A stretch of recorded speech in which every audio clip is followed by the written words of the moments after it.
S'ils l'ont fait, pourquoi pas vous? Salut à toutes et tous, c'est Yacine Scali et bienvenue dans la tête d'un CEO, le podcast qui vous inspire à entreprendre. Depuis 5 ans, je vous propose de faire un petit tour dans la tête de un ou une entrepreneur chaque semaine pour justement s'inspirer de leur état d'esprit et de leur parcours. Mon objectif, il est hyper simple, c'est voir un maximum de personnes se lancer, entreprendre et miser sur elles. On sort une interview tous les lundis, donc n'hésitez pas à vous abonner dès maintenant. Et pour nous soutenir, ça vous prend 30 petites secondes. Je vous demande de nous laisser une note et un commentaire sur les plateformes d'écoute de votre choix. Encore une fois, un grand merci de nous écouter et n'oubliez pas, s'ils l'ont fait, pourquoi pas vous? Bonne écoute à toutes et tous. Salut à toutes et tous, c'est Yacine, bienvenue dans ce nouvel épisode de Dans la tête d'un CEO. Magnifique lieu, magnifique vinyle, comme vous pouvez le voir, ils vont changer à chaque épisode. Et aujourd'hui, j'ai le plaisir d'inaugurer ce studio avec non pas juste un entrepreneur, mais un pote avec qui je dormais quand on avait 6 piges. Comment ça va, Germanus? Salut mon pote, très bien et toi? Germain pour Germanus pour les intimes, Germain pour vous. Germanus pour toi. Hein. Ouais, juste pour je crois que qu'il y a moi que toi qui m'appelle Germanus. Bon, vous l'avez pas vu parce que j'ai chié mon intro, mais voilà, c'est son cadeau et je vais. Explique-moi pourquoi tu m'as offert ce Ouais, bouquin. la petite anecdote, c'est qu'avec Yacine, on est des potes de primaire, de CP, et on est au-delà des potes, on était même voisins quasiment. Ouais. Et du coup, on avait l'habitude de dormir chez l'un, chez l'autre. Et quand on allait chez Yacine, on avait toujours le bonheur, le luxe d'avoir du Milka pour le goûter ou pour le petit-déj d'ailleurs. Voilà. Chez moi, c'était la Team Crunch. Voilà, j'allais dire, Ouais. il me nourrissait chez lui quand même. Ouais, je crois. Et donc du coup, quand on venait chez toi, ça me semblait quand même primordial de revenir avec du Milka. J'apprécie à fond, et d'ailleurs, je vais dropper ça juste maintenant. Tu sais que t'es le seul mec Ouais. qui venait dormir chez moi avec son coussin. Ah ouais, mon coussin, mon oreiller? Ton oreiller? Ouais, mon oreiller, ouais. Je sais pourquoi. Bah ouais, c'est pour la team des asthmatiques. Exactement. Ouais. Tellement drôle. J'avais des coussins, j'avais des oreillers anti-acariens. Et à l'époque, c'était indispensable. Donc chez moi, il y a des acariens, quoi. On pouvait potentiellement avoir des acariens chez toi, mais je crois qu'il y a des acariens chez tout le monde. Je crois. Non, mais de ouf. Et même moi, je suis allergique aux acariens. Bon, bref, est-ce qu'on est là pour parler santé? Je ne crois pas. On va parler business, on va parler thunes, on va parler entrepreneuriat et l'art de prendre des risques. Cher Germain, qu'est-ce que tu as monté? Ouais, je suis un des 2 cofondateurs d'une boîte qui s'appelle Braquage. Chez Braquage, notre métier, il est relativement simple. C'est, en tout cas, on l'intitulé, c'est d'accompagner les entrepreneurs à lever des fonds, les entrepreneurs de la tech. Est-ce que le business va bien ces dernières années? Attends. J'étais lancé quand? Ouais, nous, on s'est lancé avec Augustin officiellement avril 2022. L'Eldorado de la levée. Exactement. C'est le momentum qu'on appelle ça dans le business. Même si avec Augustin, on bosse depuis des années ensemble, mais ça, on pourra reparler. Ouais. Mais on aime bien dire que c'était peut-être le meilleur moment, tu vois, c'était peut-être le meilleur moment pour se lancer. Quand effectivement la bulle est redescendue et on avait tout le temps de monter un business relativement sain. Je pense que potentiellement, si on avait démarré Braquage un an avant, on aurait été très vite dans le fast avec des grosses levées, des gros recrutements, et on aurait peut-être du coup un peu regretté. Donc finalement, posteriori, on a eu le temps de démarrer à notre rythme et on est ravis. Ouais. C'est mort les levées de fonds ou ça existe encore? Non, factuellement, ça existe encore. Ça reste un procédé de financement. Ouais, exactement. Après, il y a plusieurs manières de voir le problème. Est-ce qu'on a connu une bulle il y a 2-3 ans? A priori, oui. Est-ce que le mécanisme de levée de fonds reste sain et pertinent pour des boîtes qui veulent accélérer? Clairement, oui. Donc oui, il y a des levées de fonds qui se font. Il y a des levées de fonds qui se font pour les bonnes boîtes qui veulent lever des fonds. Et juste, allez, fais-nous la petite promo. T'accompagnes quel genre d'entrepreneur? Nous, on accompagne les entrepreneurs dans leur première levée de fonds, donc c'est-à-dire pré-seed, seed, série A, globalement des tickets entre les premiers centaines de milliers d'euros jusqu'à 5-10 millions. Okay. Dans la tech, on est hyper généraliste. Et voilà. Et on accompagne sur toutes les étapes de la levée de fonds, c'est-à-dire phase de préparation, phase de roadshow, phase de closing, on pourra en parler si tu veux. Mais voilà, globalement, notre scope. Merci Yacine pour cet épisode. Ciao. It's a wrap. Bon, raconte-moi tout.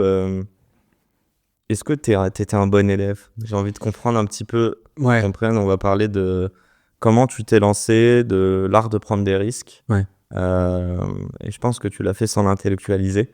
Donc voilà, on va en parler, mais dis-moi, t'étais comment? Et vraiment, je me souviens même pas. Je crois pas que t'étais premier de la classe, mais t'étais... En primaire, j'étais numéro 2, numéro 3, je crois. Arrête. Ouais, bien sûr, c'est pas toi? Ah, gars, je m'en souviens. C'était trop facile en primaire. Ouais, c'était trop facile. Ouais, il y avait notre ami Victor, là, encore merci, qui était, je crois, un peu plus devant. Non, mais plutôt bon élève. tu vois, le premier quart, quoi. Donc, discipline, tu dirais? Intelligence ou discipline? Tu parles de quelle époque? Peu importe, je te dirais même après au collège-lycée, mais c'est le fait de tout le temps faire tes devoirs, d'être sérieux, d'être assidu, ou tu dirais juste t'avais des facilités plus que la moyenne, c'est quoi? Discipline, pas du tout. En tout cas, elle est arrivée après. Elle est arrivée plutôt, tu vois, post-lycée. Ouais, je dis ça parce qu'il fait partie de ces trentenaires qui font des footings, je comprends Ouais. pas. Et des marathons, excuse-moi. Ouais, les sports de consultant. Voilà, exactement, avec la petite doudoune sans manche là. Ouais, exactement. Non, au collège, lycée, clairement, aucune discipline. C'était un enfer pour moi d'aller travailler le dimanche. Tu sais, après le déj en famille, il fallait aller travailler le dimanche après, mais j'ai que de mauvais souvenirs. D'ailleurs, j'ai remarqué qu'il y avait un cauchemar commun entre pas mal de personnes. C'était le fait de rêver de louper le bac. Je sais pas si tu le fais, mais j'ai l'impression que c'est. Je le loupe pas, mais moi j'ai encore des rêves aujourd'hui où je crois que c'est le bac demain et Ouais. je suis pas prêt. Ah, ouais, c'est ça. Je suis pas Où je prêt, dois gros. repasser le bac. Et la fois, j'avais rêvé que j'avais déjà un bac, puis il fallait que je faisais un deuxième bac. Et on est pas mal à avoir ces cauchemars, c'est quand même dingue, tu vois. Bah, je trouve que dès qu'on a 6 ans, on nous parle du bac, quoi. Ouais. Genre avant même de savoir qu'est-ce que le collège-lycée, tu sais qu'à 18 ans, il y a l'épreuve, quoi. Ouais, c'est ça. Et là, j'écoutais un entrepreneur, regarde, c'est pas le bac, lui, c'était le fait de redoubler sa licence, je crois, mais c'est assez dingue, tu vois, dans le cerveau, le tatouage qu'on a un peu dans le cerveau là-dessus. Donc non, discipline, pas tant que ça. Et après, ouais, j'étais juste l'élève qui savait quand il fallait bosser, et un peu accélérer pour avoir la note qu'il fallait pour avancer. Et donc plutôt bon élève. Et ensuite, donc post-lycée, moi j'ai fait tout mon cursus à Paris. Assas, t'as fait? Ouais, ça c'était après le bac, ouais. Assas. T'as fait quoi, Assas? Assas, j'ai fait finance. Ouais, éco-G, ok. finance. J'ai fait 4 ans là-bas. Et c'est là où ça a un peu tout changé pour moi, parce que du coup j'étais dans un environnement très facile à Paris. Et c'est peut-être à ça où je me suis rendu compte qu'il y avait des gens qui bossaient et que c'était devenu cool en fait de bosser. Ce n'était pas forcément le cas au lycée, en tout cas dans le mien. Et c'est à partir de là où. Tu veux dire les gens bossaient par intérêt? Enfin, ouais, en fait, tu découvres que c'est cool de bosser alors que tu es dans un environnement au lycée où en fait, si t'es un peu le vilain petit canard qui a la mauvaise note quelque part, tu peux être le mec sympa de la classe et en fait, tu te rends compte très vite que c'est des débilités de jeunesse, quoi. Et en fait, si tu veux t'ouvrir au monde et juste avoir une vie le plus enrichie possible, pas forcément dans le sens matériel du terme, ça passe par le travail. Et donc j'ai eu ce déclic-là juste après le bac, tu vois, à 18-19 ans. Tu foutais la merde en cours? Non, pas trop. J'étais le numéro 2, tu vois. Il y avait toujours quelqu'un qui allait un peu déranger. Et moi, si je pouvais prendre ma petite place et avoir ma petite blague, mais toujours un peu un pare-feu, tu vois. Voilà, c'est l'ami que j'ai détesté pendant. Mais c'est pour ça qu'on était potes, d'ailleurs. Bah ouais, comme ça, moi je prenais cher et toi tu rigolais, quoi. Ouais, c'est ça. Le premier, c'était moi. C'était moi ou Momo. Ouais. En primaire, ouais. Excellent. Attends, mini parenthèse, je l'ai pas dit, mais on a des vinyles derrière. Tu peux nous dire pourquoi tu as choisi ces 2 vinyles, s'il te plaît? Eh ben, écoute. Parenthèse culturelle. C'est que des références à l'équipe Braquage. On n'a pas parlé, mais on est une belle équipe de 4 personnes. Et ça, c'est le vinyle de Justice qui est la team préférée de mon cher associé Augustin. Et ça, on a une émission qui s'appelle Pitch Be Humble, en référence à Be Humble de l'album de Lamar. Et du coup, qui a été choisi par Simon Lorenzo, qui est un alternant chez nous. Donc voilà, c'est en référence finalement, c'est même pas des vinyles pour moi, mais Tu t'écoutes un peu quand même? ouais, j'ai des vinyles chez moi et j'adore ça. Pareil, on est un peu dans le cliché, tu vois, du néo-parisien.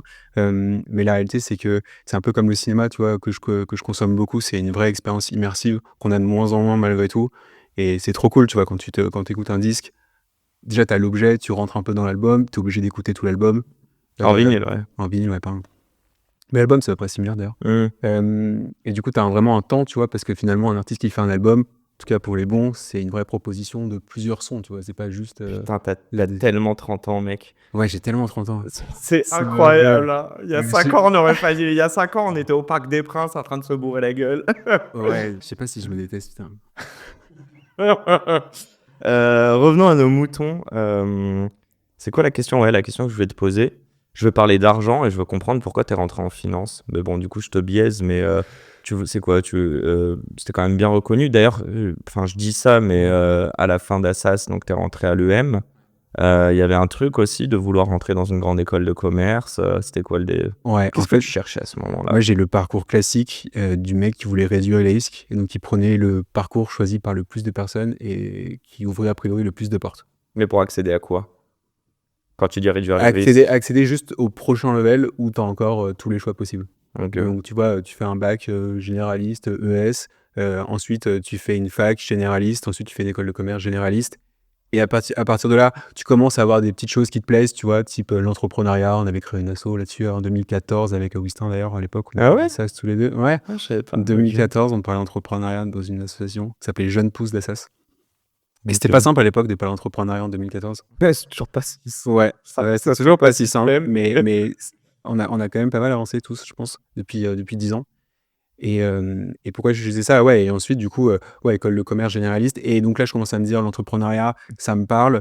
La finance, pourquoi la finance? Tu vois, c'est compliqué de mettre un mot dessus. Mon frère en faisait, a priori, c'est rémunérateur. On vient pas tous les deux, d'ailleurs, on a un peu ça en commun, on vient pas des familles hyper aisées, donc tu te dis, ok, bon, bah, a priori, c'est peut-être le meilleur moyen de gagner de l'argent rapidement, qui était en tout cas le facteur numéro 1 pour moi quand j'avais 25 ans. Ok.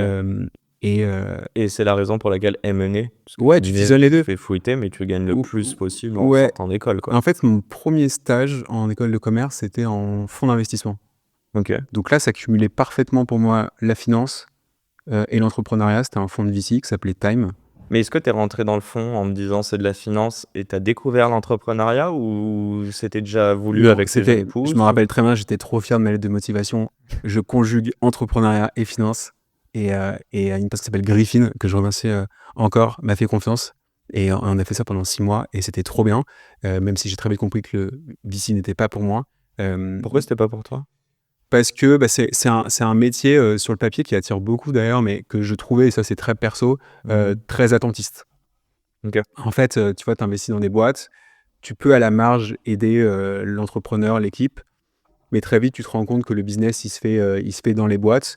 Donc j'aimais pas trop le prisme qu'on avait de mettre un ticket et ensuite d'attendre. Et ensuite dans les rendez-vous avec les entrepreneurs, en fait on avait des entrepreneurs en face de nous qui en fait étaient là malgré tout pour l'argent. Et donc on avait nos casquettes de financiers.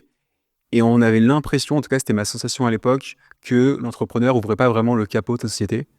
Et je me suis dit, ok, c'est peut-être en conseil en fait, en M&A, où l'entrepreneur a tout intérêt à avoir un discours le plus vrai possible et on peut vraiment être au contact de Je trouve qu'il y avait un biais, mais est-ce que toi tu te sentais légitime à les juger ou les accompagner? Ouais, bah légitime non, tu vois, en plus j'étais en stage à l'époque. Alors que t'es le premier screening, j'imagine, c'est toi qui recevais les premiers. Ouais, exactement, t'as raison. Alors, mais après c'est pareil aussi aujourd'hui en fond, mais les gros deals sont pas screenés par les journalistes. En tout cas, c'est plus rare. Passe par des grosses intros. et tout. Ouais, exactement. Donc nous, on avait un peu le deal flow du quotidien. Mais ouais, t'as raison, ça passait en partie par moi, même si on bossait bien, on avait des réunions de deal flow où chaque deal était quand même validé ou non par toute l'équipe. Et du coup, non, mais c'est même pas une question de légitimité, c'est que tu te rendais compte. Enfin, j'avais l'impression, mais encore une fois, c'est perso parce que j'ai bien conscience que les gens peuvent apprécier le métier aujourd'hui, mais ouais, j'avais pas la situation d'accompagner les boîtes comme je voulais le faire. Et que j'avais pas accès à tout le jus de cerveau de l'entrepreneur. Donc ouais, j'ai passé mon tour sur le côté fonds d'investissement. Pourquoi M&A dans ce cas-là? Et M&A, c'est ça, tu vois, j'avais l'impression que c'était vraiment le meilleur endroit pour avoir accès au plus vivre ces soirées. Ouais, et après, effectivement, je vous disais, tu vois, tu as une question d'argent quand même quand tu as un M&A. Tu as une reconnaissance sociale où tu as l'impression que les gens te disent que tu fais le meilleur métier du monde jusqu'au moment où tu ouvres la porte du M&A, tu vois. Et donc voilà, et mon frère faisait ça. En vrai, c'était quand même un gros choix quand t'as ton grand frère. C'est tellement important, je trouve, Ouais. l'influence des grands frères et grandes Ouais, mais moi je suis le dernier. T'es pas le dernier, toi? Non, je suis deuxième. Enfin, j'ai une grande sœur, mais toi, t'es le dernier. T'as 2 sœurs avant. J'ai 2 sœurs, un et frère. on l'a pas dit, mais t'as une de tes sœurs qui a monté une boîte aussi. Ouais, j'ai 2 sœurs. Les deux, elles ont monté? Ouais, les deux, ouais. Ok. L'instant pub, si tu veux. Vas-y, dédicace. Alors, Honorine, elle a monté quoi? Honorine, Honorine, elle a monté une boîte qui s'appelle Les Pailles. C'est un business de paille. Et c'est un business traditionnel, comme je les adore, mais qui fonctionne bien. Et elle a monté ça avec son mec il y a 5 ans, 6 ans. C'est son mec. Ouais. Et mon autre sœur, l'aînée, Louise, elle a monté une boîte qui s'appelle Orso. Ça, c'est des cadeaux de naissance.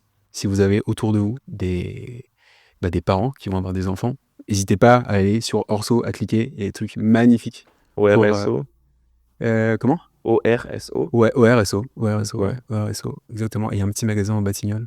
Ok, trop cool. Mais Louise, grande dédicace. Putain, ça fait des années qu'on s'est vu. Ouais. Tu crois qu'elle se souvienne de moi quand même, Charles aussi? Tu verras bien au mariage. Ah bah c'est vrai. Ah, il a spoilé. Bon voilà, je vais témoigner de son mariage Incroyable. cet été et j'ai hâte. Putain, mais j'allais te demander à la fin, alors 2025, il se passe quoi? Mais bon, t'as spoilé. Dans la tête d'un témoin. Ouais, c'est ça. Bah, je raconterai, je vous ferai un beau vlog. Attends, revenons à nos moutons. Euh, Entrepreneuriat. Donc quand ok, t'es en VC, Ouais. est-ce que tu arrives à t'identifier aux entrepreneurs? Et j'ai l'impression que non. Est-ce que, en fait, est-ce qu'il y a une graine qui est plantée sur l'entrepreneuriat? Je te dis que j'ai l'impression que non, parce Ouais. que tes choix vont s'aiguiller sur du M&A par la suite. T'as raison. Explique-moi. Ouais, t'as raison. Non, à ce moment-là, je dois avoir 24, 25 ans. L'entrepreneuriat n'est pas particulièrement un rêve. En revanche, ce qui peut paraître cliché, c'est que la tech et l'innovation me plaisent. Et C'est validé par la société dans ta tête à ce moment-là? Les startups, tout ça? ouais, c'est clairement là. Et c'est le meilleur moyen de voir plein de boîtes. Que tu sois d'ailleurs en VC ou en M&A, tu découvres 3, 4, 5, 10 boîtes par jour sur des business models différents, des histoires différentes. Donc c'est un enseignement de dingue pour démarrer.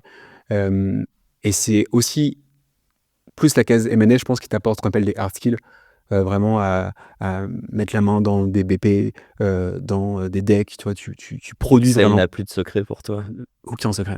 Et versus, encore une fois, le VC que je trouve, encore une fois, très attentiste et parfois en surface dans l'analyse. Tu dirais que du M&A, c'est plus du hard skills ou technical skills qu'on dit, alors que le VC, c'est plus du soft skills et de l'humain? Ouais, Ouais. globalement, quand même. Ok. En M&A, c'est quand Toi, même t'aimes pas c'est de quand même l'humain, assez quoi. ingrat, le M&A. Hein. Non, mais tu vois, le M&A, Bien sûr. franchement, c'est beaucoup de prod, pour la plupart parfois inutile, mais c'est une formation que je trouve qui reste malgré tout très bonne quand on est jeune étudiant. T'as fait combien de temps à M&A? J'ai fait T'as commencé par un stage et ensuite t'as ouais, enchaîné. là, j'ai fait une première banque, une deuxième, j'ai fait 2019-2022, voilà, ma carrière en M&A. 3 ans? Non, mais quand même, Ouais. ok. En 3 ans, on va pas rentrer dans les tâches. Je suis sûr au début que tu t'es mangé des decks à faire, etc. Et je vais te poser 2 questions. Tes horaires, ton salaire. Ouais. En fait, j'ai eu 2 vies en M&A. J'ai la vie dans une première banque japonaise où c'était le M&A comme on l'imagine. À la japonaise? À la japonaise. Non, Plus mais vénère qu'en France. la banque d'affaires, vraiment, c'était une très bonne formation, mais des horaires très durs, tu vois. Je sais plus, bah, t'arrives le matin à 9h et puis tu repars entre 23h, 2, 3h, tu vois. C'est un peu sans limite. Entre 23 et 2-3 heures du mat. Ouais, la fourchette, tu vois, où tu quittes le bureau. Mais malgré tout, une super ambiance parce qu'en fait, tu mets 30 jeunes dans des bureaux à Paris qui bossent. Donc, malgré tout, tu le vis assez bien. Donc là, j'avais un salaire de stagiaire donc, qui était assez conforme à des stages, tu vois, classiques. Et ensuite, au bout de 6 mois, j'ai quand même compris que c'était pas pour moi. J'avais quand même du mal à trouver mon bonheur, tu vois, passer 2 heures du mat. Et qu'en fait, ça peut être sympa socialement le samedi et le dimanche, si t'es pas au bureau. J'avais du mal à m'y retrouver. T'étais en couple à ce moment-là ou pas? J'étais en couple. Ouais, j'étais en couple. Déjà? J'étais en couple. Ok. Ouais, j'étais en couple avec Virginie. Ok, ouais, mais donc du coup, en termes de vie sociale, c'était compliqué, tu dis? Ouais, t'as pas de vie sociale et quand tu l'as, t'es crevé en plus. Parce que tu vois, tu débarques en soirée le vendredi à 23h, t'as bossé 70 heures, jusque-là, t'as du mal à avoir une conversation cohérente.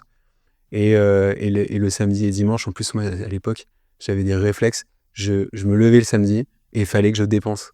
Tu vois, t'as un truc où en fait, tu passes toute ta semaine à récupérer de l'oseille.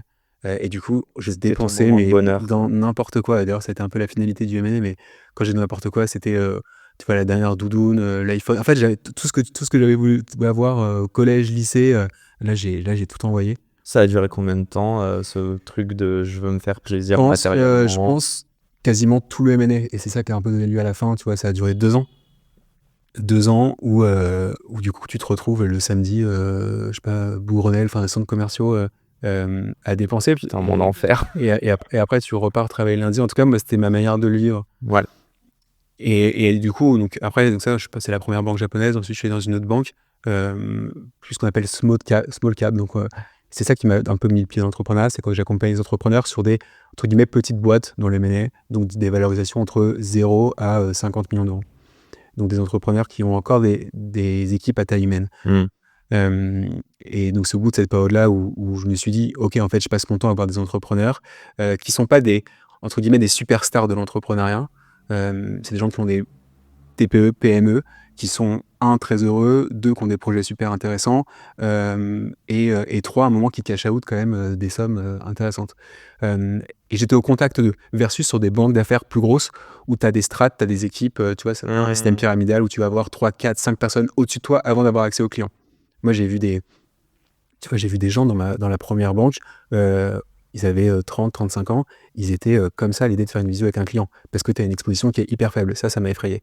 Dans la deuxième banque, je l'avais beaucoup moins, où là, j'étais quand même très souvent en relation avec le client, et du coup, j'étais au contact des entrepreneurs, et c'est à ce moment-là où je me suis dit, ok, en fait, C'est des gens comme tout c'est le des gens monde. comme tout le monde. T'as su t'identifier en gros, tu dirais? Ouais, c'est un peu Au ça. début, tu vois, c'est des... syndrome d'imposteur, j'imagine. Tu te dis, putain, Ouais. 50 millions, le gars va vendre sa boîte ou quoi. Ouais, en fait, tu te rends compte que ça peut aller vite. Ça va pas vite. Enfin, c'est pas automatique, mais en tout cas, la chance au loto est plus grande.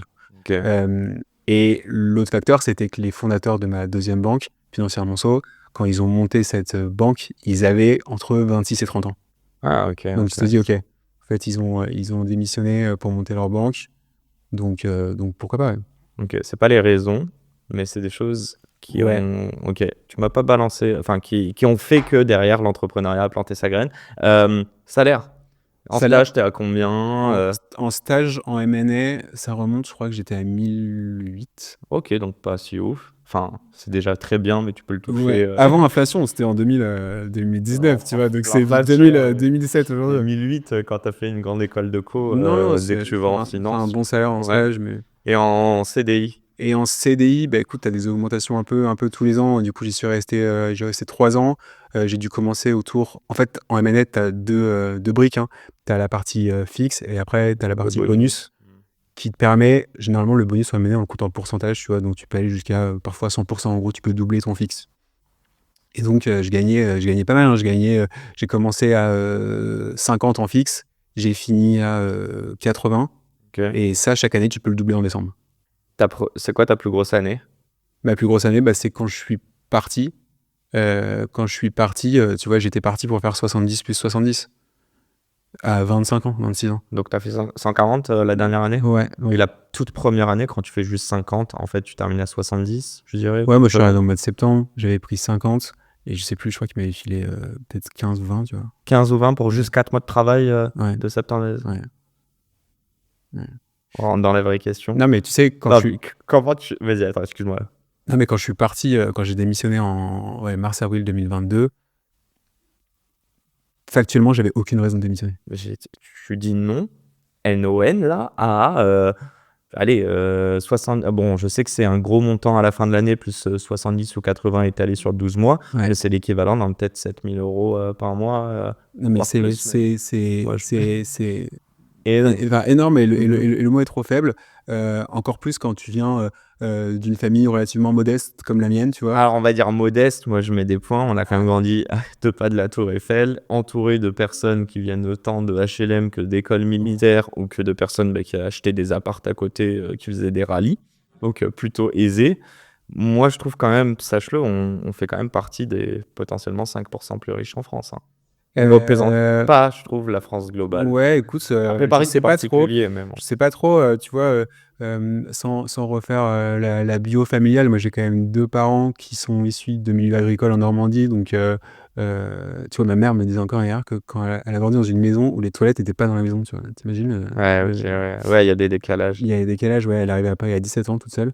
T'as gagné ce que tes parents n'ont jamais gagné, déjà. Oui. À 25 ans. Ouais, c'est ça, ce qu'ils n'ont jamais gagné, et tu gagnes, enfin, je sais pas, j'ai pas accès à leur fiche de paye, mais tu gagnes potentiellement 4-5 fois plus qu'eux en 12 mois, donc ouais, ça tu vois, rien que le fait de le dire, Est-ce que bizarre. j'aimerais savoir, ta mère, elle s'est beaucoup occupée de nous, donc il y a aussi ça où je trouve qu'il y a une fonction utile dans la société. Une fois que tu rentres et que tu vois qu'un gosse de 25 ans, et là je fais exprès de dire ça, mais que tu files 8K par mois à un gosse de 25 ans, Ouais. qu'est-ce que ça trigger en toi? Est-ce que tu te dis, putain, bon, il y a des codes, et moi, il faut que je rentre dans les codes, j'avais bien calculé, il faut que j'aille là où il y a de l'argent, ou est-ce que tu te dis à ce moment-là, attends, si je peux faire tant d'argent en étant en CDI là, et que je vois autant d'entrepreneurs au quotidien, est-ce qu'il y a eu un rapprochement en te disant, ok, je peux avoir plus d'utilité potentiellement dans mon job, au quotidien, et je peux quand même faire des thunes. Est-ce que tu as pété un plafond de verre versus te dire putain, je perds 8K par mois. En fait, j'ai pas démissionné pour l'argent. C'est un peu cliché de le dire, mais c'est à 10 000 % vrai. En fait, je suis juste arrivé au bout où je me suis dit, ok, je gagne beaucoup d'argent, mais en fait, potentiellement trop, en fait, parce que j'ai pas besoin d'autant d'argent. J'avais dépensé là où je voulais le dépenser. C'est-à-dire quand t'as 25 ans, t'es parti dans les voyages, je te dis les doudounes, les iPhones, etc. Et juste à un moment, tu te réveilles factuellement le samedi matin, t'es pas heureux. Ouais. T'es pas heureux. L'argent ne fait pas le Et je te dis samedi matin, mais en fait, c'est tous les jours. Tu te lèves au Mm. boulot, t'as pas envie d'y aller, tu rentres chez toi, t'as passé 10 heures sur Excel et t'es pas content, et tu te dis. Enfin, en fait, je crois que je suis très content d'avoir gagné à 25 ans. C'était ma chance, c'est mon luxe d'avoir gagné à 25 ans un salaire d'une personne de 50, 60 ans qui a bossé 30 Toute sa ans vie, dans le bien même sûr. groupe et qui veut avancer. Et j'ai eu accès à ça très tôt, où j'ai eu assez pour me dire, ok, en fait, c'est absolument pas suffisant, pas en termes d'argent, mais en termes de richesse au quotidien.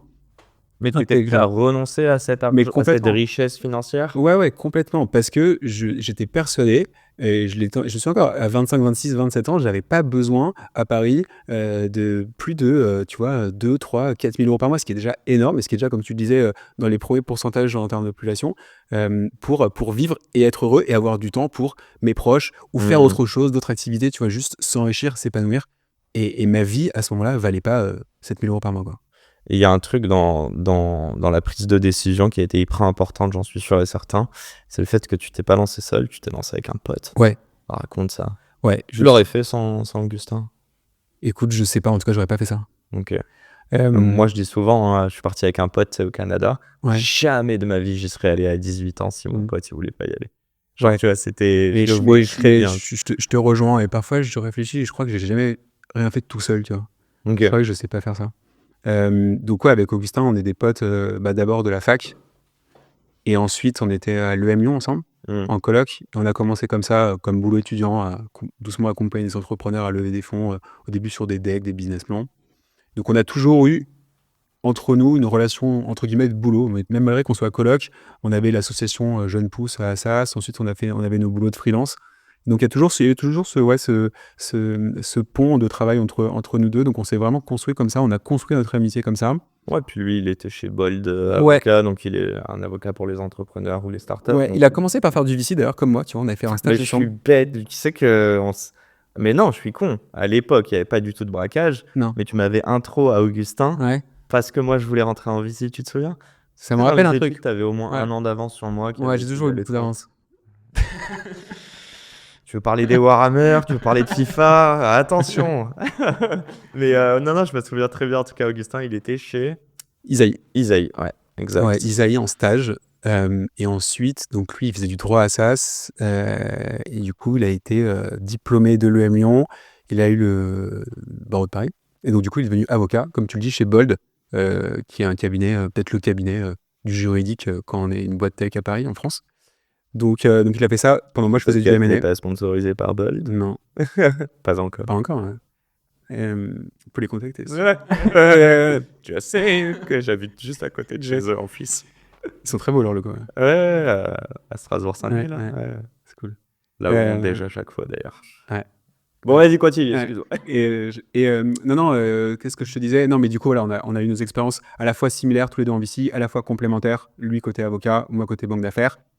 Qui drop l'idée? Qui dit En fait, ça s'est fait très naturellement parce qu'en parallèle de ces jobs qui nous prenaient déjà pas mal de temps, on s'est amusé à faire des jobs de freelance avec des entrepreneurs. Donc, comme on avait encore un peu de temps le dimanche soir ou le mardi soir après 22h, on se disait, ok, on va faire des decks et des BP. Attends, on peut parler juste financièrement 30 secondes. Ouais. Parce qu'en fait, tu racontes ça, mais tu gagnais tes 140K et à côté, tu faisais un taf de Ouais, freelance. c'est vrai qu'en le disant, là, il était un grand. Ah ouais. L'année, elle était à 200 ou plus? Non, en plus, on priceait relativement haut parce qu'on ne voulait pas prendre des missions au rabais parce que notre temps nous coûtait cher. Du coup, on mettait des prix, on disait, ok, si ça passe, tant mieux, ça passe pas, c'est pas grave. Et du coup, comme ça nous permettait d'avoir des missions qui étaient pas mal rémunératrices. Ouais. Mais ton salaire, toi? Ouais. Je l'ai jamais réellement calculé. Non, mais j'ai jamais. Non, parce qu'en t'as plus, un gros coussin en plus, quoi. Ouais, c'est un gros coussin en plus, ouais. Ok. Et non, mais ouais, je l'ai pas calculé, mais oui, c'était à peu près ça. Mais c'est tellement intéressant parce que ce que tu te rends pas compte, c'est que tu es en train de dire ça, qu'en parallèle, tu es en train de faire du M&A, que tu fais plus ou moins le job de M&A, mais en fait en freelance. Ouais. Qu'en fait, tu te rends compte qu'en freelance, tu peux toucher assez haut. C'est un peu ça. Bah, tu vois, c'était ça la base Donc, de nos discussions. Financièrement, tu t'es dit, quand je me lance, Ouais. je peux retrouver En tout cas, si c'est pas 8000, c'est que je pourrais gagner 5, quoi. C'est-à-dire que je peux être quand même dans la partie haute de la société qui gagne Ouais. en France. Ouais, en fait, on a été un peu plus basique que ça dans notre réflexion. On s'est dit, OK, une mission, à l'époque, on facturait, je me rappelle, autour de 7 000 € la mission. À Ouais. l'époque, on faisait juste de la production de deck et de business plan. En moyenne, on facturait ça à 7 000 €. On s'est dit, OK, si on arrive à en faire 2, 3 par mois, bah, a priori, on peut vivre bien. Vous en faisiez Ce qui était très naïf. à Hein. l'époque? À l'époque, on en faisait un par mois, tous les 2 mois, je crois. 5-10 000 balles. Sachant qu'en plus, les gens venaient nous voir, on faisait pas beaucoup de marketing, de com, on en faisait pas d'ailleurs. Ouais. Et du coup, on était chez Augustin, on s'est posé, on s'est dit, OK, en fait, on n'a qu'à démissionner, on se met à plein temps, on trouverait bien 2 ou 3 clients par mois pour faire leur levée de fonds, enfin pour faire leur deck. Et donc, on a démissionné comme ça, hyper naïvement. Et après, je dis naïvement, mais la réalité, c'est qu'on a passé 15 ans de notre vie à se créer des filets de sécurité. Tu vois, c'est un peu tout ce qu'on se disait. Et tu l'as commencé comme ça, en disant que tous tes choix ont été faits pour maximiser, minimiser le risque ou maximiser les chances. Ouais, exactement. Tu vois, donc quand tu as du M&A, lui il est avocat, le M derrière toi, la réalité c'est qu'on pouvait démissionner et 6 mois après, worst case scénario, je vais chez KPMG à la Défense, je deviens auditeur, j'avais un job, tu vois. Donc, non mais du coup voilà, c'était notre manière de pas trop flipper. Ouais. Et donc on décide de ça en novembre 21 et on démissionne mars-avril 22 et voilà, et on crée Braquage à ce moment-là. Et petit à petit, nous vient quand même une philosophie un peu plus grande, une vision un peu plus grande du métier ou de ce que vous voulez faire. Tu m'as juste dit juste avant, on se dit entre 2 et 3 deals par mois, on peut en vivre. Ouais. Et après t'as dit naïvement, pourquoi? Parce que c'était beaucoup plus compliqué que ça. Ouais, c'est plus compliqué que ça. Ça fait 2 ans là, Braquage? Braquage, on va faire nos 3 ans là, tu vois. 3 ans déjà? Enfin, là, janvier, on tourne ça, donc on fête nos 3 ans en avril. Vous rémunérez, vous embauchez des gens? Ouais, on est 4, on va être 5 là. C'est pas ça le plus gros pari au final? Sans que toi tu l'aies intellectualisé, mais c'est le plus gros pari d'un entrepreneur, c'est de créer une activité qui soit rentable et de pouvoir. En plus, moi j'ai pas cette prétention, mais vous avez une responsabilité vis-à-vis de personnes qui commencent leur carrière chez vous. Ouais, exactement. Au début, on le voulait pas d'ailleurs. Au début, on s'était dit, on reste tous les deux. Parce que moi, c'est ce que j'avais remarqué aussi en banque d'affaires. En banque d'affaires, c'est un business de coût fixe, c'est pas un SaaS. Donc, chaque personne que tu accompagnes pour une session ou pour une levée de fonds, après oui, tu peux peut-être l'accompagner quelques années après, mais en tout cas, elle disparaît de ton compte de résultat à la fin de la prestation. Et donc, moi, je voyais bien mes boss. Chaque 1er janvier était un début de nouvelle année où les salaires de tout le monde avaient augmenté, on avait potentiellement déménagé, et donc du coup, tu as une augmentation des coûts fixes, en plus tu as recruté, et donc tu repars chaque année avec ton bâton de pèlerin pour faire un peu plus que l'année précédente, sans pouvoir capitaliser sur d'anciens clients, ou en tout cas assez peu, tu peux capitaliser sur une marque. D'un côté de repartir à zéro, tout en ayant des plus gros objectifs. Ouais, exactement, et donc c'est une boucle sans fin où j'avais du mal à voir dans les yeux de mes anciens patrons un vrai bonheur business là-dessus. Donc on s'est dit, ok, nous on fait ça de manière plus minimaliste, on recrute personne, on reste tous les deux et ça nous ira très bien. On avait commencé comme ça. Là aussi on a été naïf parce que en fait si tu veux bosser correctement, il te faut une équipe, tu peux pas tout faire tout seul. Au-delà de tout ça, moi je me suis rendu compte, et je sais que c'est partagé par Augustin, que le succès de l'entrepreneuriat, en tout cas pour nous, passe par la montée en puissance et l'épanouissement de salariés. Mais quel bonheur de voir, quel bonheur de voir des gens dans l'équipe qui grandissent avec nous. Peut-être qu'un jour ils partiront, mais qu'on voit grandir, qui s'améliorent, et le bénéfice humain dans le projet, il est trop bien. Tu te souviens, je t'avais raconté, que les gens comprennent, je squatte dans vos bureaux assez souvent. Ça va, pas tant que ça, mais je squatte. Et j'étais assez quelque. Ah tiens, tu m'avais vu moi une fois au téléphone en train d'essayer de convaincre un talent. Tu te souviens pas? Non, je me rappelle pas. Yael Naïm. Ouais. Après j'ai raconté, je me dis putain mais mec t'es un sketch. Genre vraiment, mais ouais, et moi parce que j'étais à fond dans mon truc, j'étais en train de dire mais ça va être trop stylé, nanana. Bon, ça c'est pas encore fait. Et justement, je sais pas, c'était le même moment, mais je me souviens t'avoir dit putain mais qu'est-ce que ça vous fait d'entendre vos stagios, vos premiers CDI pitcher braquage. Vous présentez-vous, Ouais. alors que bon, le client ne le voit pas en face, mais en fait, vous êtes juste de l'autre côté de l'ordi. Ouais. Il n'y a pas un côté où, tu sais, par moment, tu déconnectes 30 secondes et t'es en mode putain, c'est un truc de fou, quoi. Ouais. Genre, j'ai créé un projet qui est sorti de sous terre il y a 2 ans, et aujourd'hui, c'est des gens qui potentiellement le vendent mieux que moi au bout d'un moment, et me vendent moi, ma légitimité. Carrément. En fait, nous, on est hyper convaincus que le succès du projet passe par l'implication de tout le monde et on fait notre max pour... tu vois, il y a évidemment des BSPCE pour toute personne qui bosse chez nous. On essaie vraiment de les impliquer au maximum dans le quotidien et dans l'histoire braquage, dans la mesure de ce qu'ils veulent, évidemment. Mais du coup, quelle fierté et t'as raison, franchement, parfois je déconnecte et je me dis, juste tu prends 2 secondes, tu dis, ok, il y a des personnes qui se lèvent le matin pour bosser pour un projet qui a été lancé par Augustin et moi. Et c'est une immense fierté. Et pourtant, tu parlais tu sais, on opposait un peu les hard skills et soft skills. Bon, ce que tu dis, c'est de l'émotion, mais ça relève que de l'humain, d'un épanouissement. On parle même pas d'argent, on parle juste de personnes qui montent en compétences, qui prennent confiance. C'est quoi, l'entrepreneuriat a développé une sensibilité en toi ou un intérêt plus pour les soft skills, tu dirais? Ouais, écoute, je sais pas. Effectivement, ça m'est un peu tombé dessus, le côté humain. Parce que finalement, après, tu retiens que ça, et c'est un peu ce qu'on disait tout à l'heure, tu vois, où le fait de créer des projets tout seul, je crois pas que ça me tente. Et pouvoir le partager, ouais, c'est une des plus grandes valeurs. Et tu te rends très vite compte que de toute façon, l'entrepreneur n'a pas vraiment de fin. Ou en tout cas, je pense que c'est un piège de se dire ça ira bien dans 5-10 ans quand j'aurai revendu, là j'aurai réussi. On essaye toujours d'avoir ce truc malgré tout un peu simpliste, mais je pense très vrai, de prendre la température chaque matin et de dire ok, est-ce que tu as passé une bonne journée? Et Vous avez quand même des objectifs chiffrés. Ouais, bien sûr. Non, Ok. mais bien sûr, on a des business plans chaque année qu'on tient, qu'on respecte. Mais ouais, non, franchement, on est content. On essaie de se mesurer là-dessus. Tu peux balancer des chiffres ou pas? Bah écoute, je peux te parler de nombre de levées de fonds. Nous, on a fait 12 levées de fonds en 2022, 12 levées de fonds en 2023. Là, on a un tout petit peu accéléré en 2024 parce que du coup, on a pris nos premiers CDI, donc ça nous demandait d'accélérer un petit peu, mais on essaie toujours d'être assez minimaliste dans notre développement. Et après, ouais, tu vois, Combien en 2023 en 2024? une quinzaine, ouais. On a finalisé des deals qu'on va... Donc là, c'est au moins 20 en 2025. Bah c'est le piège dans lequel on veut pas tomber, tu vois, de réaccélérer. Donc on essaye. En fait, tu as 2 manières d'avancer. Soit tu fais plus de deals, soit tu fais des levées de fonds, des deals plus gros. Mais nous, notre ADN, c'est d'accompagner les premières levées de fonds. C'est ce qu'on aime faire. Donc c'est du volume, pas du... Donc tu essayes d'avoir un équilibre où tu essayes d'avoir quelques, entre guillemets, belles levées de fonds. Belles levées de fonds dans le sens de l'écosystème, c'est-à-dire des gros montants.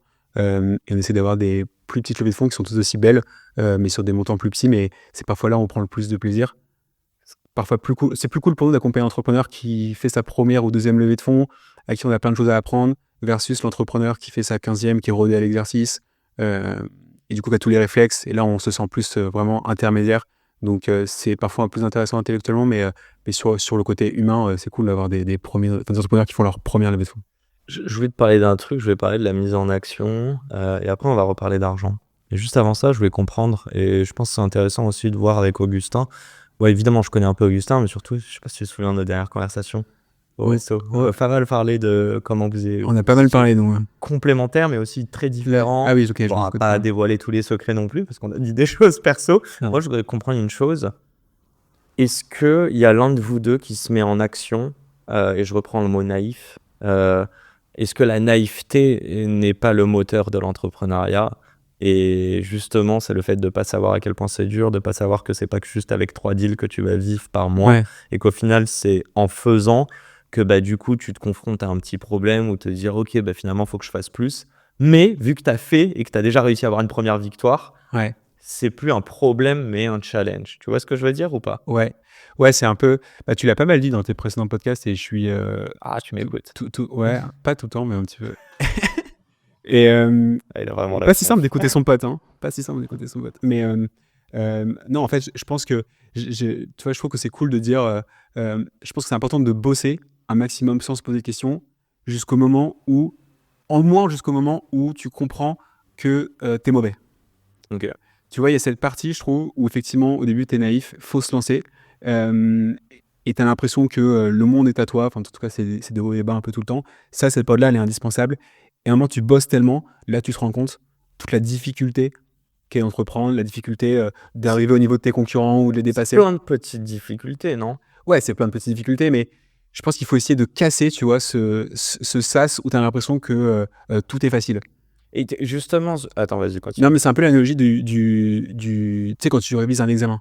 Mhm. Enfin, avant, parce qu'on est plus au lycée, du coup. Mais tu sais, quand tu révises, tu as l'impression que ça va être facile, et tu te mets à bosser un tout petit peu, et tu te rends compte que tu ne sais absolument rien.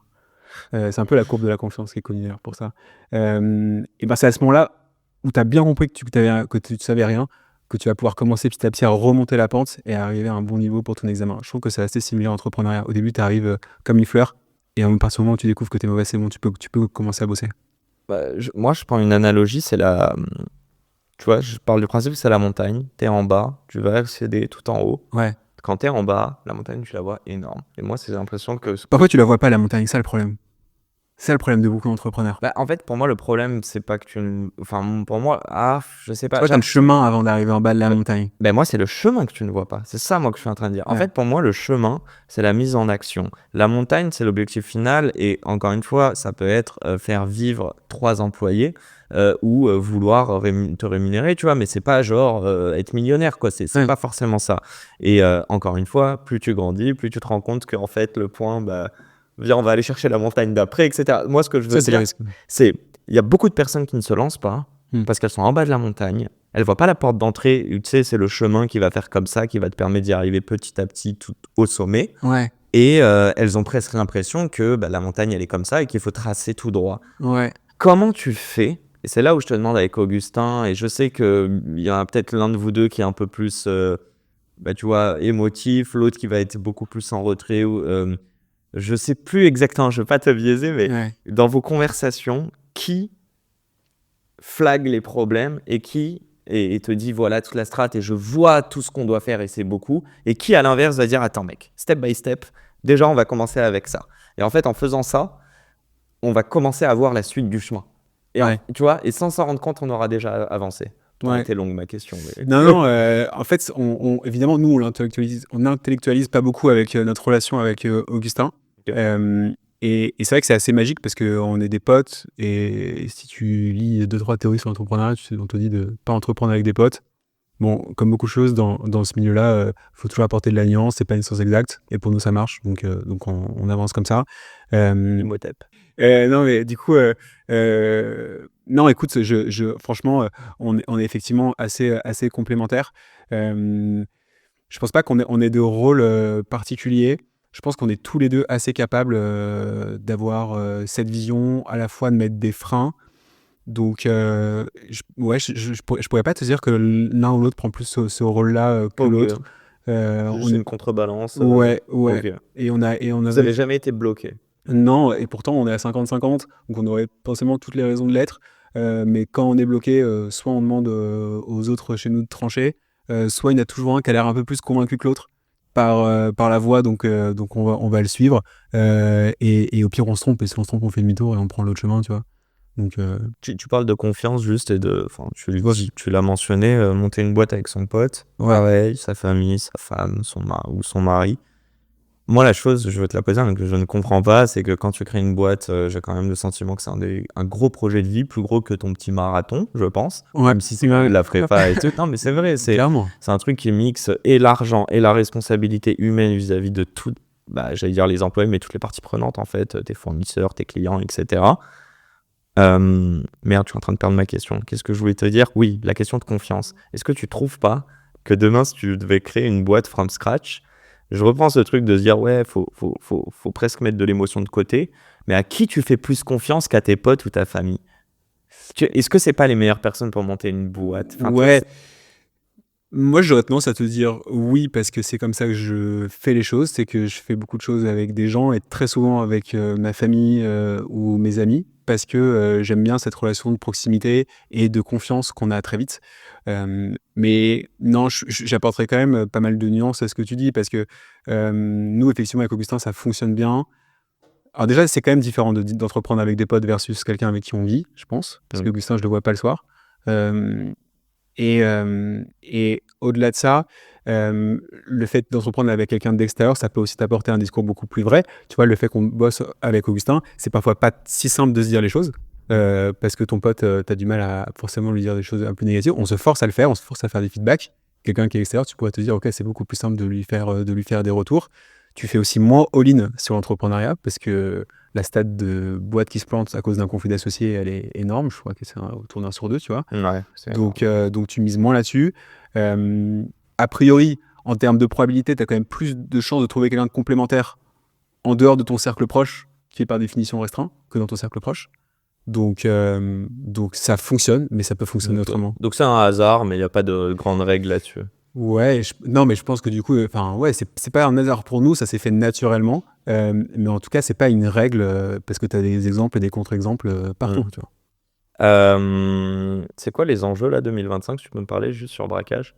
Ouais, bah nous on arrive, du coup on a eu 2 ans et demi à peu près d'activité où on a pu pas mal monter sur des deals. Il y a un temps qui s'achète pas, c'est le temps de la crédibilité et de l'image de marque. Encore plus dans un milieu aussi entre guillemets élitiste que le conseil en levée de fonds. Et nous on a un enjeu où on était entre guillemets pas mal sous les radars.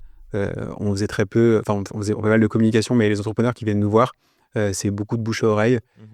Et du coup, on a un vrai enjeu de se faire connaître un peu plus auprès de l'écosystème pour avoir accès à ces deals un peu plus série A, voire un petit peu de série B. Donc tu regrettes pas de ne pas l'avoir fait avant parce que vous aviez déjà accès à un réseau en off Ouais. qui fait que vous pouviez faire vos 36 deals, enfin et quelques. Ouais, et puis on voulait un peu faire les choses différemment. Tu vois, il y a pas mal de banques d'affaires qui m'ont communiqué sur leurs deals. Et en fait, on se disait, c'est pas très cool, quoi. C'est pas très cool de communiquer sur des deals. Ça se fait de moins en moins. Ouais, c'est un peu ça, tu vois. Et donc, on voulait faire les choses un peu différemment. Et finalement, on revient un peu sur certains points où on se dit, OK, c'est aussi primordial de communiquer sur notre crédibilité parce qu'on fait des deals. On a fait 12 deals par an, on n'en communique même pas sur un. Donc, on commence aussi à petite échelle, tu vois, à faire parler de nous, quoi. Est-ce que vous êtes confronté à un manque de légitimité de par votre jeune âge? Et souviens-toi, Augustin, il aime bien se pointer avec casquette et grosse beubare. Et tu me dis en général, les 3 premières minutes, J'adore, quand il commence à parler, Ouais. les Si gens- vous avez un jour les gens captent. J'adore être avec Augustin parce que c'est ça en fait. Augustin, il est toujours, enfin non, j'ai toujours avec une casquette, pas tout le temps, mais il a pas ce côté très banquier d'affaires d'apparence. Ben, j'allais dire, il y a beaucoup de codes dans ce milieu. Est-ce que j'ai l'impression que vous les avez quittés un peu? Ouais, écoute, en fait, tu vois, il y a le code de la banque d'affaires, code M&A si tu veux, où là c'est costume cravate, un secteur très tradi. Et en face de ça, tu as quand même les codes du VC, mine de rien, qui sont tout aussi secteur. C'est-à-dire avoir le t-shirt qu'il faut, les petites Véja, les petites Véja ou alors les baskets fluo, la casquette, tu vois. Et ça, mine de rien, c'est des codes. Tu vois, moi, j'avais bossé dans une grande start-up où il y avait un mec qui était venu passer l'entretien de stage. Il est arrivé en costume cravate. et ils ont dit no go. Ils ont dit, et ouais, exactement. Ils disaient, mais t'as vu le stagiaire, il arrive en costume cravate. Alors que sache que la veille, moi je suis dans sa situation, j'appelle ma mère, j'appelle ma soeur. Ouais. Je dis, je fais comment l'entretien demain? Et ils me disent, mettre un costume. Non, mais tu vois, t'as le truc où tu te dis, ok, mais en fait, nous, voilà, on est cool, tu viens quand tu t'habilles comme tu veux, mais en fait, non, tu t'habilles pas comme tu veux, faut que tu t'habilles cool. Sinon, t'es pas cool et c'est un red flag. Et donc, c'est tout aussi dommage. Donc, tu vois, t'as les codes du M&A qu'on peut critiquer, les codes du VC, ils sont quand même assez présents. Et donc, nous, effectivement, c'était quand même notre postulat de base, c'était apporter de la modernité dans un secteur très tradit de la banque d'affaires. Moi, j'ai assisté à des réunions qui me paraissaient un peu lunaires, où tu as des banquiers d'affaires qui sont en costume, cravate, presque 3 pièces, en face d'un entrepreneur qui a casquette et t-shirt troué, tu vois. Donc, tu te dis, oula, il y a peut-être un mismatch dans la réunion. Donc c'était aussi voilà, vraiment notre postulat de se dire comment apporter de la modernité là-dessus. Et donc, effectivement, d'ailleurs, d'où notre nom un peu singulier braquage, c'était vraiment d'apporter de la fraîcheur et aussi pour parler aux entrepreneurs de nos générations. Des entrepreneurs qui savent faire beaucoup de choses par eux-mêmes, ont accès à beaucoup d'informations, et c'est pas forcément des entrepreneurs qui vont se dire waouh, j'ai peut-être avoir la chance de me faire accompagner par Rothschild. Malheureusement, j'ai l'impression que ça a un peu changé. Je parlais du produit, mais juste avant ça, on est d'accord que vous vivez de braquage aujourd'hui? Ouais, complètement. En fait, non, mais on vit depuis le day one de braquage, puisque braquage, c'est un business model traditionnel pour le coup de conseil. Donc, tu factures, tu as du temps homme en face, assez peu d'invest. Donc, depuis le premier jour, on est rentable et on gagne de l'argent. Trop cool. Y a vocation à embaucher quelqu'un d'autre encore? Là, en En plus, 2025? on, Pas ouais, forcément. on va être 5 au mois de mars et on aimerait bien ouais, être 6 d'ici la fin de l'année. Ok. Là, on recrute un stagiaire, mais on aimerait bien, ouais, enfin, on n'a pas vocation à vivre autour de stagiaires, donc Ou une stagiaire pour les filles. ouais, exactement, carrément, ouais. Bah, carrément, parce qu'on est que une équipe de mecs d'ailleurs. Donc, It's about time to change that. bah ouais, grand sujet. Tu sais, quand tu reçois 100, sur 100 CV, tu reçois, je regardais la dernière fois, moins de 10 CV Ah ouais, à ce de point. femmes, quoi. Ouais. Ok, bon bah écoutez, c'est en tout cas ma responsabilité de montrer beaucoup de femmes dans le podcast pour qu'il y ait beaucoup d'entrepreneuses, Ouais. pour que justement on puisse avoir de plus en plus de levées de fonds. Bref, c'était pas mon sujet. Et non, je voulais parler du produit. Souviens-toi à la toute base quand on a parlé de braquage, Ouais. tu me parlais, et je pense d'ailleurs que ça rejoint un petit peu l'idée de créer ton marketing ou ton branding. C'était aussi de pouvoir, tu vois, c'est drôle. Moi je trouve, et je t'emmerde, hein, mais Ouais. est-ce qu'il n'y a pas un paradoxe dans l'idée de t'appeler braquage, qu'en plus le cas, tu sais, j'avais pas capté, et c'est mon petit cousin à Marrakech, et tu sais, regarde, il me dit, bah, il manque un truc, il est cassé ton Ouais, logo. ouais, il manque Et le j'étais cas. en mode, ah, et quelqu'un m'a dit, bah, ils ont braqué le cas. Ah, c'est pas mal, je Pas noterai. mal.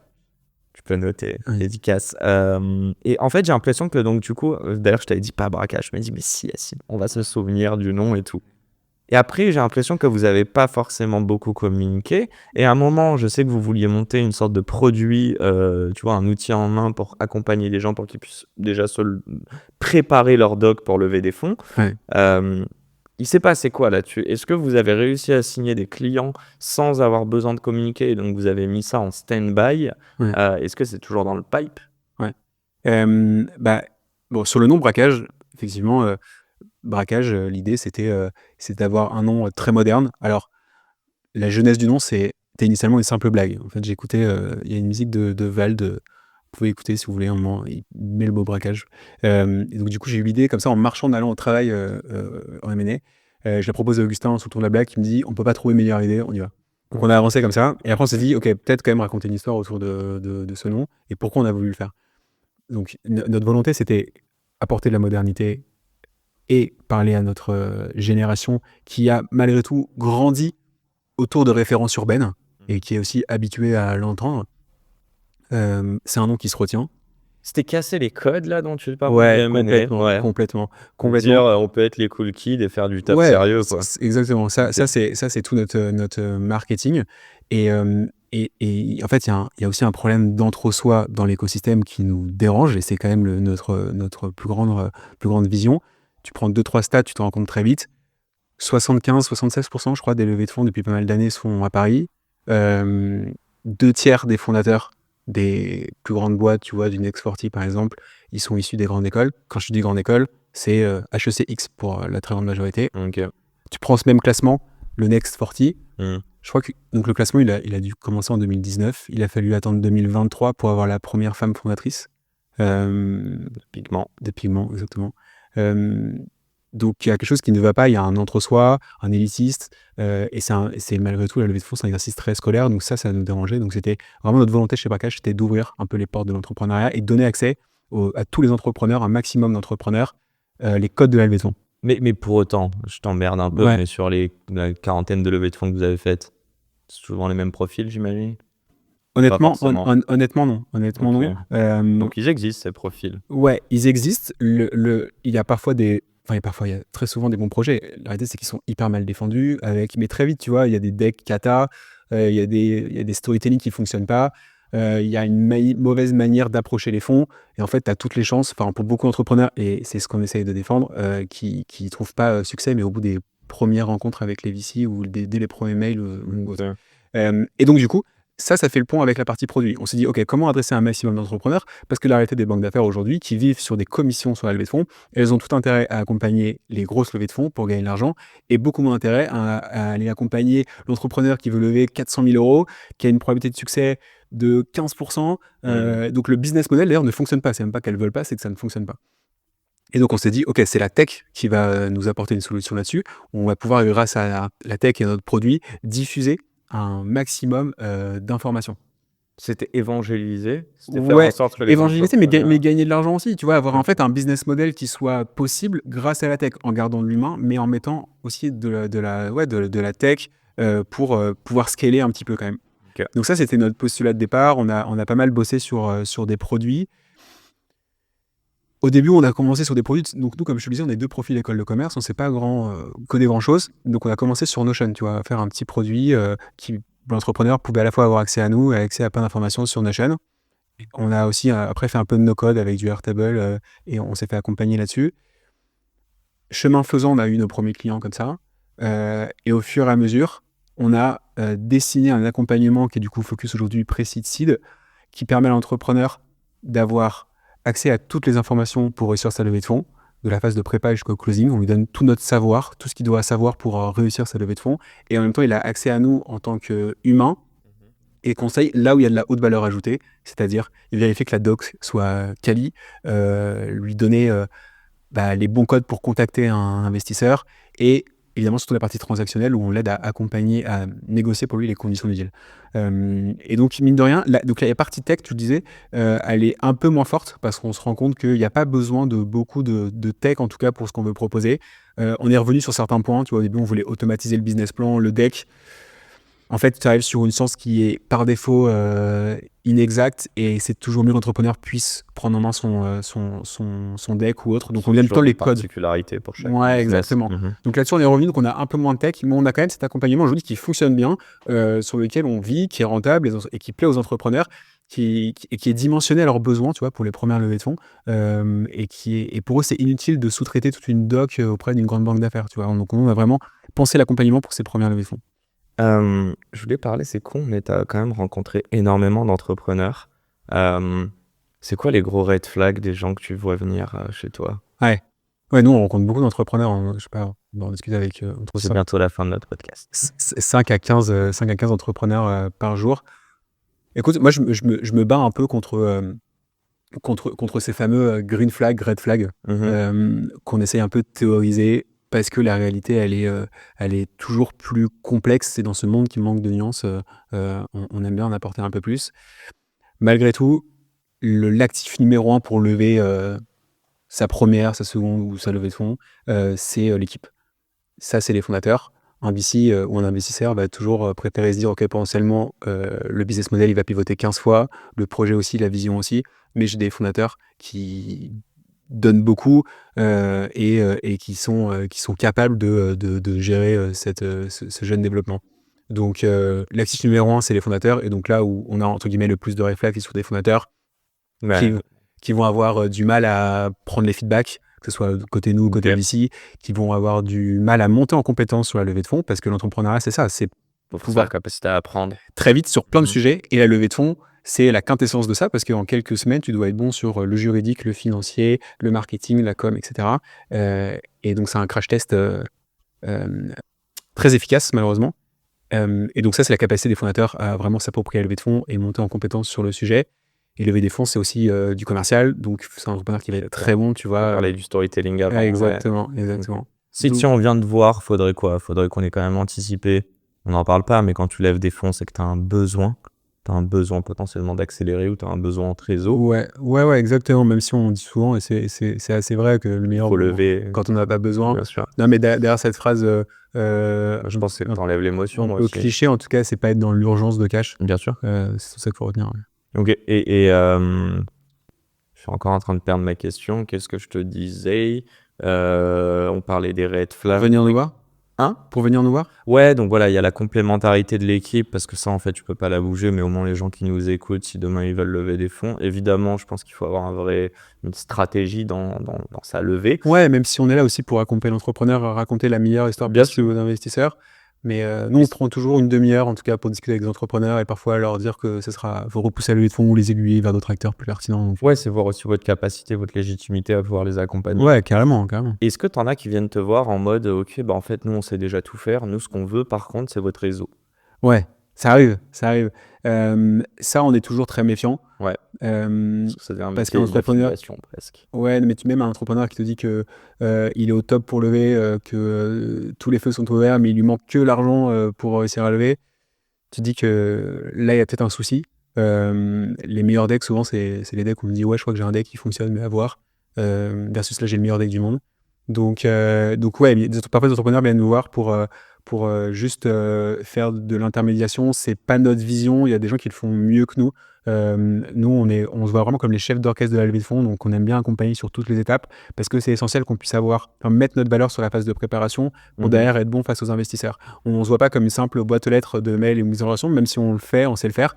Donc on vient nous voir un peu tard pour nous, c'est-à-dire juste pour le roadshow. Généralement, sauf cas très particulier, on refuse le dossier.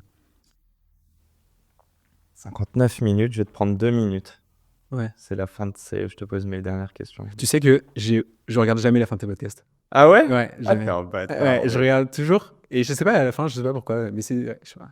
Bah écoute, tu vas Donc là, découvrir les ouais, questions de fin. mais je sais quand même, en fait, c'est pour ça. Est-ce mais qu'on a déjà couvert tous les sujets? Est-ce qu'il y a des sujets? Ouais, au stock, Ouais. Bah non, mais je te le dis. Non, écoute, c'était trop bien. Alors, autant vous dire qu'on a fait aucun call de prépa. Ouais. Tu m'as dit, tu veux parler de quoi? Je t'ai dit, t'inquiète, on verra. Ouais. D'où le fait que j'oublie mes questions. Bon, sur une échelle de 1 à 10, à quel point tu es heureux au quotidien? Franchement, 9. Sur une échelle de 1 à 10, à quel point tu es riche au quotidien? 7,5. Intéressant. Sur une échelle de 1 à 10, à quel point ton job t'apporte du plaisir et du sens, surtout dans ton quotidien? 9. Et à quel point ce même job, sur une échelle de 1 à 10, est-il difficile ou te demande de l'effort? Ouais, 10, 11, 10. Ok. Donc, grosse corrélation entre l'effort et le plaisir dans la sueur, on va dire. Et ça, c'est ma dernière question que j'aime beaucoup, qui est ouverte. En plus, on était à l'école ensemble, quel plaisir. Ouais. C'est quoi la matière que tu penses qu'on aurait dû nous enseigner, et ce, en primaire, Ouais. qu'on n'a pas eu? Voilà, j'ai beaucoup de réponses possibles. Une seule, s'il te plaît. Ouais. Quoi te dire? Je pense... En fait, il y a plein de réponses possibles, tu vois. Je peux te dire l'entrepreneuriat, la finance, le juridique, le civisme, même si on l'a eu un petit peu. Mais je crois que j'irai le sport, même si on l'a eu un petit peu. Je pense que c'est vu comme une petite surcouche. On va leur mettre 2 heures de sport par semaine. Je pense que pour qu'un enfant grandisse de manière équilibrée et épanouie, je pense qu'on devrait faire du sport un axe primaire dans l'éducation C'est des quoi? enfants. C'est se dépenser ou c'est revenir sur du collectif, de la discipline? Ouais, la t'as un peu résilience. tout ça, même la culture sportive d'ailleurs, c'est un égard qui nous manque un peu. Ouais, que le corps humain, tu vois, en fait, c'est plutôt ça, que le corps humain soit vraiment au cœur de l'enseignement et sur tous ses aspects, et qu'on ne voit pas le sport juste comme une partie de volley ou comme le 3x500, on ne pouvait plus au lycée. On n'apprend pas forcément à se connaître, tu dirais? On nous apprend pas à nous Non, connaître, clairement notre pas. corps comme notre tête. Ouais, exactement, comment bien manger, comment bien dormir, connaître toutes les parties de son corps, comment ça fonctionne. On l'apprend derrière la SVT, tu vois, mais en fait, c'est pas assez complet. Donc ouais, tu vois, je pense que le sport, ça serait une vraie entrée. Et le sport, ça reste assez ludique pour un enfant. Donc je pense que c'est la bonne porte d'entrée pour ça. Ah, et je trouve ça intéressant, mais je pense que dans le sport, tout ce dont on a parlé, qui est résilience, qui est aussi prendre confiance en soi, il n'y a jamais meilleure manière de le faire que dans du plaisir, dans un jeu, Ouais. en fait. Ouais, Je exactement. me dis tout ça, si tu débloques ça très tôt, l'entrepreneuriat, tu auras des mécanismes que tu auras mis en place où il y a des moments où tu vois l'entrepreneuriat, allez, je termine là-dessus, promis, mais comme un jeu. Ouais, c'est... T'arrives à enlever toute cette pression. Ouais, je crois que je le vois quasiment essentiellement comme un jeu. En tout cas, dans mon projet, parce que la réalité, c'est qu'on accompagne les entrepreneurs à lever des fonds, on est assez connexes à leur histoire. Et ouais, je le vois beaucoup comme un jeu. Et je crois que c'est ce qui me permet de kiffer le matin quand je me lève. Ouais. Sauf qu'on peut pas plier le game, car le game n'a pas de fin, il Ouais. me semble. Ouais. Donc voilà. Bon, bah en tout cas, j'ai hâte de témoigner ce cher 30 août d'un bel événement. Carrément, avec Augustin. Avec Augustin, Ouais. c'est vrai. Un podcast. On va bien se voir avant, on ne va pas spoiler tout ça. Bref, un grand merci Germain d'être venu dans mes nouveaux studios. J'espère que tu as pris du plaisir. Ouais, et toi? Bah, ça va. T'es content du Mika? Ouais, je crois que tu... Allez, Ouais, on ouais, peut le check. Il va me mettre un bâche, le bâtard. Ouais, mais pas maintenant, ce sera plutôt pour le dessert.